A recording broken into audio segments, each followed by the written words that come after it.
기독교가 타 종교하고 다른 점이 많이 있지만 크게 두 가지가 있는데, 첫째는 제물을 누가 바치냐의 문제입니다. 일반적으로 세상의 대부분의 종교는 신과 사람 사이에서 신은 우리의 제물을 받으시는 분이고 사람은 끊임없이 제물을 바쳐야 되는 상하 수직적인 관계로 설정되어 있습니다. 그러나 우리가 섬기는 하나님은 우주 만물을 지으시고 저와 여러분의 생사를 주관하시고 인도하시는 분이신데, 그 하나님은 어떤 분이시냐면 우리에게 제물을 받으시기 이전에 하나님께서 스스로 저와 여러분들을 위하여 제물이 되어주신 분입니다. 이것이 복음 중에 복음입니다. 할렐루야. 그래서 로마서 5장 8절에 이렇게 우리는 고백합니다. 시작. 우리가 아직 죄인 되었을 때에 그리스도께서 우리를 위하여 죽으심으로 하나님께서 우리에 대한 자기의 사랑을 확증하셨느니라. 아니, 창조주가 나를 만든 그 하나님이 제물이 되어 주신다고요? 이게 있을 수 있는 일입니까? 이게 말이 되는 이야기입니까? 성경은 말이 안 되는 이야기를 우리에게 들려주고 있습니다. 왜 말이 안 된다고 생각합니까? 신은 사랑의 신이 아니라고 생각하기 때문에 그렇습니다. 우리가 섬기는 하나님은 사랑이 얼마나 충만한지, 그 사랑의 충만함은 자기 형상을 따라 지은 피조물을 위해서 대신 죽어줄 만한 사랑이라는 거예요. 두 번째로 타종교와 구별되는 가장 중요한 이유는 아는 신앙 대 체험 신앙입니다. 영어로 하면 knowing about God, 그리고 knowing God. 자기가 섬기는 어떠한 종류의 신이든지 사람들은 그 신에 대해서 일정 정도 알고 있습니다. 그리고 경전을 통해서 신에 대해서 알고 있습니다. 우리도 성경 공부를 하고 제자 양육을 받고 신앙의 토대를 하고 그리고 말씀을 들으면 하나님에 대해서, 하나님에 관해서 알게 됩니다. 그러나 하나님에 관해서 아는 것과 하나님을 아는 것은, 이것은 차원이 전혀 다릅니다. 우리 하나님은 길이요 진리요 생명 되신 하나님, 길과 진리의 생명 되신 하나님은 우리의 지적 수준으로 탐구해서 알려지는 하나님이 아니라 그분을 만나서 그분을 체험하는 그런 하나님이라는 거지요. 중요한 것은 내가 하나님을 만나느냐. 하나님을 만나지 못하고 아무리 신학적인 지식, 성경적인 지식이 있다 할지라도 그는 하나님에 관해서 아는 것뿐입니다. 누가 나를 잘 알아요? 같이 사는 사람이 알지요. 왜냐하면 체험하고 살아가니까. 그래서 안다라는 단어가 히브리어로 야다입니다. 야다. 이거는 부부 사이의 관계를 의미하는 겁니다. 남편에 대해서 아내가 잘 알지요. 아내에 대해서 남편이 잘 알지요. 이것은 체험적인 관계를 말한다는 뜻입니다. 그러면 하나님에 관해서 아는 것과 하나님을 아는 것은 좀 더 분명한 무슨 차이가 있을까? 이 차이입니다. 변화의 차이입니다.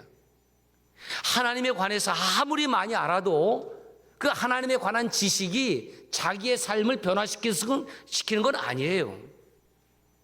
그런데 하나님을 경험하고 나니까, 내 안에 하나님의 영이 임재하니까 로마서 8장 9절 말씀처럼 누구든지 그리스도의 영이 없으면 그리스도의 사람이 아니라, 하나님의 영이 함께하지 아니하는 사람은요 다 헛것이에요.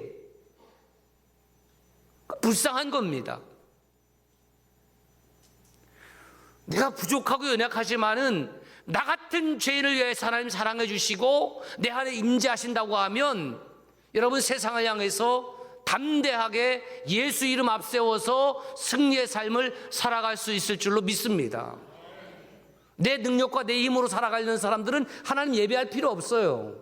뭘로 예배합니까? 시간 아깝고 돈 아깝지. 나 잘났는데, 나 많이 배웠는데, 나 경험 많이 있는데, 나 돈 많이 있는데 뭘로 예배 자리에 앉아 있습니까? 액세서리지. 그런데 하나님이 나와 함께 하시니까 내가 이것도 부족하고 저것도 부족하고 참 많이 부족하고 모질이 같지만 예수의 이름 앞세우면 무슨 일을 만나든지 만사형통 플러스 마이너스 곱하기 나누기 다 해도 결국 플러스 인생이 되게 주신다. 누가? 하나님이 그렇게 보장해 주시니까 우리가 하나님을 믿고 사랑하고 섬기는 겁니다. 그래서 우리는 때를 따라 돕는 하나님의 은혜를 얻기 위하여 하나님의 보좌 앞에 매주일 감사함으로 또 매일 새벽에 또 기도함으로 나가지 않습니까? 그럼 이런 질문을 해야 돼요. 왜 하나님 나는 긍휼함을 입고 하나님의 은혜를 입어야 될까? 왜? 이유가 두 가지입니다. 하나는 마음을 다하고 뜻을 다하고 성품을 다하고 힘을 다하여 하나님을 사랑하려고 하면, 하나님을 사랑하며 살기 원하면 하나님의 은혜를 받아야 되는 거예요. 하나님의 은혜 없이 나갈 수가 없습니다. 하나님의 은혜를 받지 않는 자가 하나님 앞에 나가면 죽어요. 우리는 그 은혜로 인하여 죄인에서 의인이라 칭함을 받지 않았습니까? 그러므로 하나님의 은혜를 받은 사람들은 하나님을 하나님을 되어 있습니다. 하나님의 사랑을 받은 사람은 은혜를 구할 수밖에 없습니다. 하나님을 사랑하며 살기로 원하십니까? 그러면 때를 따라 돕는 하나님의 은혜의 보좌 앞에, 그리고 매일 통성경으로 하나님의 말씀을 들으면 하나님을 사랑하는 거룩한 삶을 살아가게 되는 겁니다. 하나님을 사랑하는 것은 죄를 멀리하는 거예요. 다가오는 죄를 컷해버리는 겁니다. 왜 긍휼이 필요합니까? 왜 하나님의 사랑이 필요합니까? 제 주변에 있는 이웃을 사랑하고 살기 위해서. 이것이 섬나도의 삶입니다. 그래서 제가 이렇게 정리했습니다. 그리스도인은 하나님을 사랑하며 이웃을 사랑하며 사는 세상의 향기다. 세상의 향기다. 그리스도인의 삶이, 우리가 예수를 잘 믿는다는 것은 세상의 향기로 퍼져야 되는데, 결국 교회가 줄어들고 예수 믿는 사람이 줄어든다는 이유는 우리가 향기로 살지 못했다라는 증거 아닙니까? 남을 탓할 일입니까? 아니잖아요. 그럼 또 한 번 질문을 해야 돼요. 아니, 그러면 왜 하나님을 굳이 또 사랑하고 이웃을 또 굳이 그렇게 사랑해야 되는지 또 한 번 물어요. 대답 간단합니다. 우리가 하나님을 사랑해야 될 또 다른 이유는 뭐냐면 우리가 완전한 자가 아니기 때문에 그래요. 사람을 사랑하며 살아가야 되는 이유가 뭐냐면 내가 완전하지 못하기 때문에 그렇습니다. 우리는 에노시입니다. weak, 연약하고 sick, 아프고 프레질, 깨어지기 쉽고 썩기 쉽고 아프기 쉽고 그런 존재입니다. 불완전한 존재라는 말을 다른 말로 바꾸면 결핍이 있는 존재라는, 결핍. 무엇인가에 부족한 것이 있어요. 여러분, 완벽한 사람이 어디 있습니까? 나는 완벽합니다라고 자랑할 사람이 있습니까? 그래서 사랑이 결핍이 생기면 사랑을 구하는 겁니다. 그런데 청주 서남교회 왔더니 그 결핍된 사랑이 하나님의 충만한 사랑으로 채워지고 믿음의 형제자매들의 충만한 사랑으로 채워지고, 할렐루야, 이게 교회 공동체예요. 근데 파스칼이 뭐라고 그랬습니까? 사람의 영혼 속에는 하나님만이 채울 수 있는 무엇이 있다고요? 빈 공간이 있다고 해요. 그 빈 공간이 생기니까, 결핍이 생기니까, 불완전한 부분이 있으니까 어떻게든 그 불완전한 부분을 채우고 싶은데, 그 하나님으로만 채울 수 있는 부분은 하나님으로 채워야 되는데 하나님을 알지 못하고 경험하지 못하니까 자꾸 엉뚱한 것으로 채우려고 해요. 채워질까요? 채워질 수 없습니다. 채워질 수 없으니까 삶이 어떻게 되느냐? 공허한 겁니다. 많이 배웠습니다. 경험 많이 있습니다. 돈도 많이 있습니다. 명예도 있습니다. 권력도 있습니다. 그런데 결론적으로 보면 그는 공허해요. 왜? 하나님만이 채울 수 있는 부분을 하나님으로 채우지 못했기 때문에 그렇습니다. 그런데 하나님만이 채울 수 있는 부분으로 또 오늘 채움 받고 가면 조금 삶에 돈이 부족해도, 좀 집이 작아도, 좀 삶에 어려움이 있어도 이겨나갈 수 있는 겁니다. 칼빈, 프랑스 말로 말하면 깔뱅이죠. 깔뱅이 기독교 강요 1권에 이 깔뱅이 정말 중요한 인물이거든요. 우리 기독교 신학을 아주 체계적으로 잘 개혁 신학을 정리하신 분인데 이렇게 얘기했어요. 사람은 하나님을 알아야만 자신에 대해 알 수 있다. 그러니까 하나님 없이 나를 바라보면 내가 누구인지를 알 수 없는데 내가 하나님 앞에 서게 되면 내가 누구인지를 깨닫게 된다는 거예요. 보세요. 예수님을 만나기 전에 배울 만큼 배웠습니다. 경험도 있습니다. 사회적 지위와 위치도 있습니다. 뭐 이만하면 됐지. 우리 얼마든지 그렇게 생각하고 살아갈 수 있잖아요. 건강하지. 자식들 잘 자라고 있지. 내가 무슨 큰 욕심 부렸나? 내가 뭐 도덕적 윤리적으로 뭐 남도 적당하게 돕고 이만하면 됐지. 뭐 이렇게 사는 사람들이 얼마나 많습니까? 그런데 욥을 보세요. 욥이 바로 그런 사람의 대표자 아닙니까? 하나님을 경외하며 살았습니다. 요즘 말로 말하면 주일날 꼬박꼬박 예배당에 나오고 헌금도 잘 나오고 사회적 위치도 그만하면 됐고 부자고. 그런데 삶에 고난이 몰아붙이잖아요. 아들 딸 다 죽어버리고 재산 다 날아가 버리고 몸에 병이 생기고 어느 날 갑자기.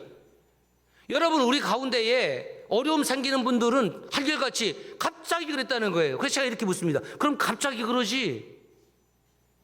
갑자기 아픔이 오고 갑자기 질병이 생기고 갑자기 불행한 일이 닥쳐오는 거지. 그런데 욥이 나중에 이렇게 고백을 합니다. 욥기 42장 5절에서 6절에 보면 이런 고백을 해요. 시작. 내가 주께 대하여 귀로 듣기만 하였사오나 이제는 눈으로 주를 배움나이다. 그러므로 내가 스스로 거두어드리고 티끌과 제 가운데서 회개하나이다. 내가 주께 대하여, 하나님에 대하여만 알았지 하나님을 체험하고 산 적이 없습니다. 그러니까 아주 이만하면 됐지 형식적이고 외식적으로 하나님을 잘 섬겼던 것 같아. 그런데 하나님을 체험하고 나니까 욥이 어떻게 고백을 합니까? 내가 티끌과 제 가운데서 제가 회개합니다. 회개가 무슨 말이에요? 내가 죄인이라는 뜻이죠. 죄인이라고 생각하는 사람이 무슨 회개를 하겠습니까? 이사야 선지자는 어떻습니까? 하나님 만나고 나니까 누가 뭐라고 그랬습니까? 화로다 나여 망하게 되었도다. 나는 입술이 부정한 사람이요.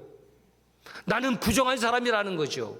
내가 괜찮은 사람인 줄 알았더니 하나님을 정면으로 딱 만나고 나니까 그 거룩함과 존귀함과 영광 가운데에 내가 정말 부정한 사람이라는 것을 이사야 선지자가 고백하면서 야, 큰일 났네. 나 망하게 되었도다. 여러분, 죄의 문제를 해결하지 못하면 망하는 겁니다. 베드로는 어떻습니까?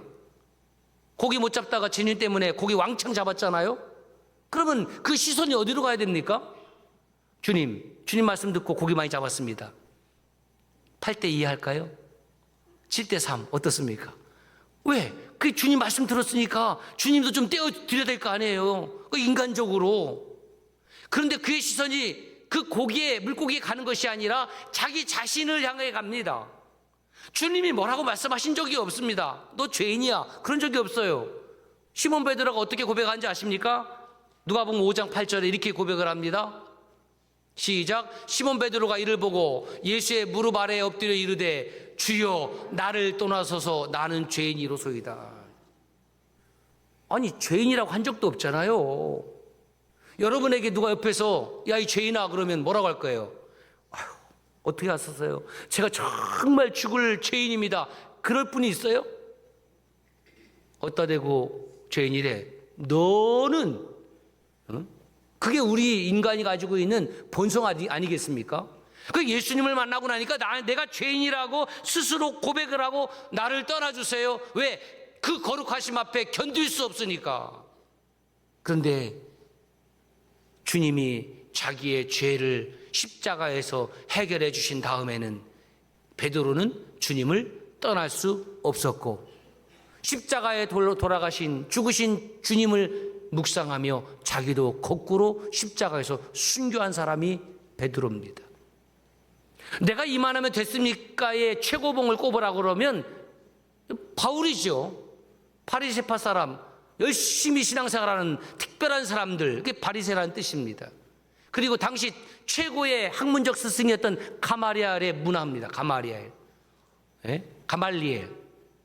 이 정도면 대단한 거죠. 집안 좋죠. 학벌 좋죠. 경제적 능력이 있어서 유학도 하죠.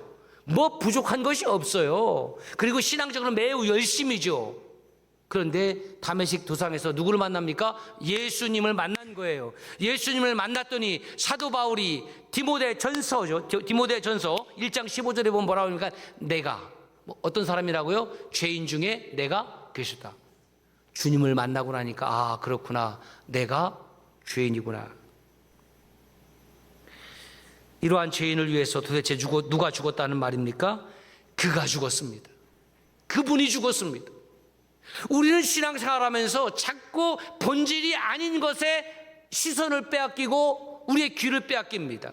우리가 지속적으로 들어야 될 것은 무엇이냐면 그가 나를 위해서 죽었다라는 거예요. 예수께서 나를 위해서 십자가를 지셨다는 겁니다. 할렐루야. 이게 복음이에요. 복음을 떠나면 개인이 타락합니다. 복음을 떠나면 가정이 타락하고 복음을 떠나면 교회가 타락하는 겁니다. 그가 죽었습니다. 댓글 같고 먼지 같고 어쩌면 저 쓰레기같이 냄새가 나는 나를 위해서 예수 그리스도께서 죽어주셨습니다. 이것이 저항할 수 없는 은혜예요. 저항할 수 없는 은혜. 안 되는 거예요, 이 은혜는. 이 은혜 안에, 저항할 수 없는 은혜 안에 우리가 다 포함이 되어 있는 겁니다. 이 저항할 수 없는 은혜 앞에 저와 여러분들이 무릎을 꿇었기 때문에 우리는 이 세상을 살아가면서 끊임없이 지금부터 영원토록 그 예수 그리스도를 찬송하는 겁니다. 에베소 2장 1절 말씀대로 허물과 죄로 죽었던 이렇게 배워요. 죽을 수밖에 없었던 틀렸어요. 허물과 죄로 죽었다. 누가? 내가. 그런데 주께서 살리셨다. 그래서 new being, new creation, 새로운 피조물이 된 거지요. 이렇게 사도 바울이 고백하지 않습니까? 고린도후서 5장 17절 말씀입니다. 시작. 그런즉 누구든지 그리스도 안에 있으면 새로운 피조물이라. 이전 것은 지나갔으니 보라 새 것이 되었도다. 내가 새 것이 되었습니다. 예수 안에 새 것이 되었습니다. 그러면 새 것이 되었다라는 그 외적인 표징이 뭐냐면 변화입니다. 변화. 그렇게 신앙생활을 오래 하고 그렇게 교회를 오래 다니는데 왜 변화가 일어나지 않습니까? 예수 못 만났거든요. 내가 썩 괜찮은 사람으로만 살고 있거든요. 예수님을 만나면 내 안에 변화가 일어나는 겁니다. 아니야, 내 삶의 주인은 네가 아니라 나야, 예수아야. 네 삶의 목적은 하나님의 영광을 드러내는 거야. 너의 영광을 드러내는 것이 아니야. 그래서 범사에 감사하는 것으로 바뀌어집니다. 예수님을 만난 제1번의 변화가 뭐냐면 범사에 감사, 365 감사예요. 물론 비그리스도인들도 감사는 하죠. 그런데 그 감사의 대상이 누구냐? 우리는 하나님입니다. 감사를 언제 하느냐? 매일매일 합니다. 365일 합니다. 삶의 모든 방향을 향해서 감사합니다. 이것이 그리스도인의 모습입니다. 그래서 제가 이렇게 정리를 해보았습니다.